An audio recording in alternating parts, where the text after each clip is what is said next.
یەکێک لە کۆنترین قەزاکانی کوردستان و عێراقیش هەتا ئێستا ئوتێلی تیادا نییە.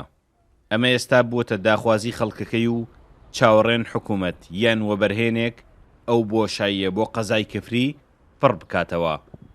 خەڵکی ئەم قەزایە دەڵێن ئێستا کە کفری خاڵی بە یەک گەیاندنی چەند پارێزگایەکە و شوێنی گەشتیاریشی تایە ئوتێلی پێویستە.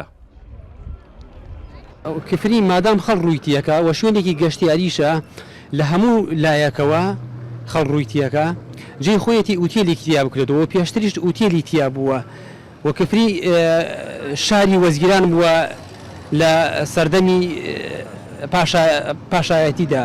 یەکێ لە زەڕوریاتەکانی بوونی ئوتێل لەم شارە کفری بووەتە ناوچەیەک کە چوار پارێزگا لەگەڵ هەرێمی کورسان بە یەکۆ دەبەسێتەوە، هەروە لەگەڵ ئەوەشە گەشتیارێکی زۆر لەم ناوچەیە سەردانی قەزای کفریەکە چووکە بوونی شوێنی دیێری خەڵکێت سەیری شوێنە دیێرینەکانەکە پێویستی بەمانەوەیە پێویستی بە ئوتێلە. ئێستا بەنداوێکمان هەیە بەندای باوەشتوار ئەگەر خەڵکانێک و بوونی ئەو شەریکە نەوتانە ئەگەر خەڵکانێک بێوێ مەسەن ئیشە لێوێ بکە یامانەوەی یا سەردانکردنی کۆمەڵێک گەشتیار بۆ ئەم دەفەرە بوونی ئوتێلێ بەڕایەمە شتێکی باشە.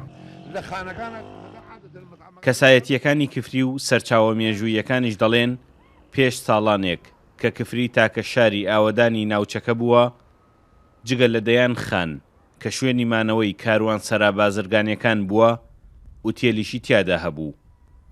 هەتا ساڵی 2003ش یەکێک لە ئوتێلەکانی ئاوەدان بووە.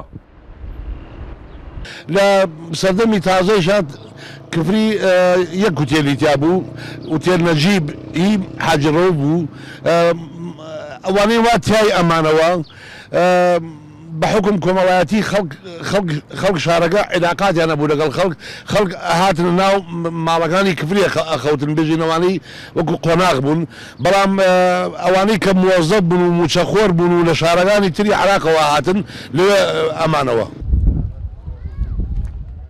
ئەگەرچی بەشێک لە دانیشتوانی کفری دەڵێن کەلتوری ئەم شارە وا هاتووە کە لە بری ئوتێل خەڵک دەرگای ماڵەکانیان بۆ مانەوەی میوان کردووەتەوە، بەڵام لە ئێستادا بۆ کفری کە چەند هێڵێکی هات و چۆی لەسرە و ناوچەی گەشتیاریشی هەیە نەبوونی ئوتێلێک بۆشاییە و پڕکردنەوەی گەرەکە.